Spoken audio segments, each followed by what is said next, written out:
सारे सफल व्यापार और व्यवसाय,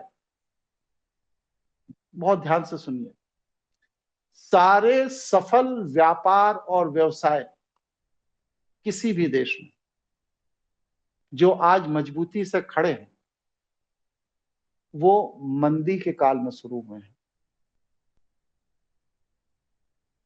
जब पूरा देश, पूरा समाज फाइनेंशियल क्राइसिस से जूझ रहा है, उस समय जिन लोगों ने व्यापार करना शुरू किया वो एस्टेब्लिश हो जाते हैं। सबसे बड़ा इसका कारण ये होता है कि जब मंदी का दौर आता है तो आपको अपने व्यापार व्यवसाय के लिए मटेरियल 30% नीचे के रेट पर मिलता है, और जिनके पास स्टॉक में मटेरियल होता है वो आपको उधार देने को भी तैयार होते हैं, क्योंकि उन्हें किसी भी तरह अपना माल निकालना है, नहीं तो वो खराब हो जाएगा। तो रॉ मटेरियल 30% कम हो गया कीमत, और इसके बाद रॉ मटेरियल पर जो पूंजी देनी है वह पूंजी में भी वह नेगोशिएशन कर लेते हैं कि अभी आप 20% दे दीजिए, माल उठा लीजिए, बाकी 80% अगले साल भर में दे दीजिएगा। क्यों? क्योंकि उनके यहां करोड़ों टन रॉ मटेरियल बना रखा है, करोड़ों टन, कोई सप्लाई नहीं है, कोई खपत नहीं।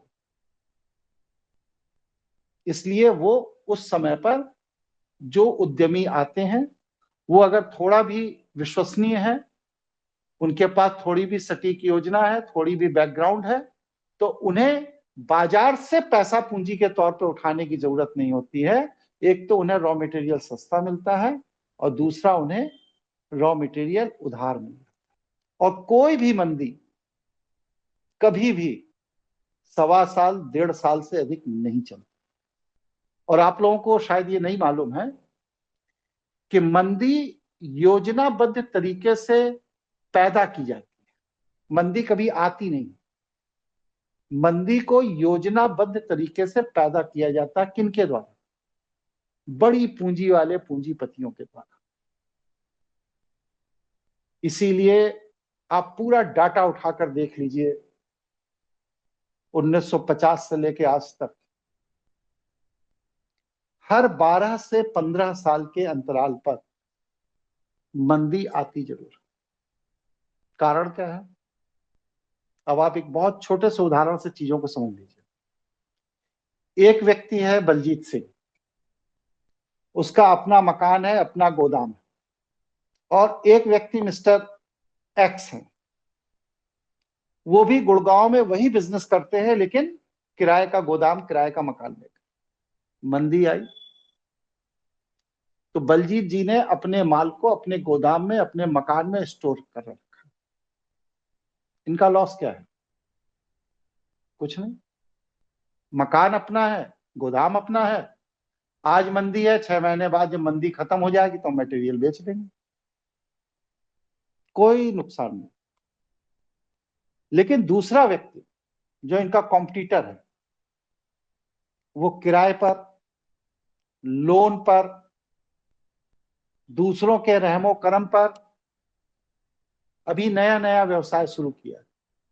उसके पास पूंजी का भी अभाव है, स्थान का भी अभाव, और 6 महीने तक जो मंदी चली, उस 6 महीने की मंदी में किराया जो उस प्रॉपर्टी का है, गोदाम का है, वो अकेला किराया और बैंक के लोन की किस्त, ये दोनों चीजें मिलकर उसे दिवालिया बना दी।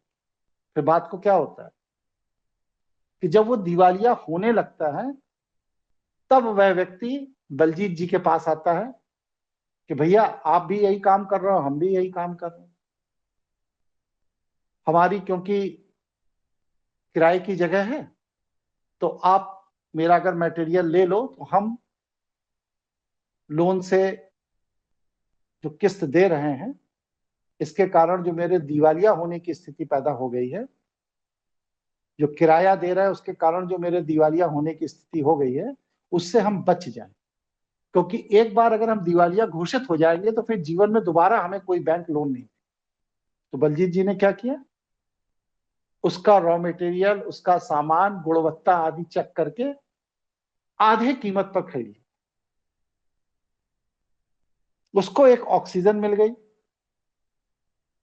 लॉस हो गया, और उसे जो ऑक्सीजन मिल गई उससे वह दिवालिया तो घोषित नहीं हुआ, लेकिन जिस जगह उसने अपना व्यापार इनको बेचा था उस जगह दोबारा आने में अगले 20 साल उसे फिर लगे। और बलजीत जी को क्या लाभ हुआ? बलजीत जी का अपना मकान है, अपना गोदाम है, इनका अपना जो मटेरियल है वो इन्हें आधी कीमत पे मिल गया। अब जब बाजार अपनी गति पर आएगा तो ये उसमें दुगना मार्जिन, 3 गुना मार्जिन कमाएंगे।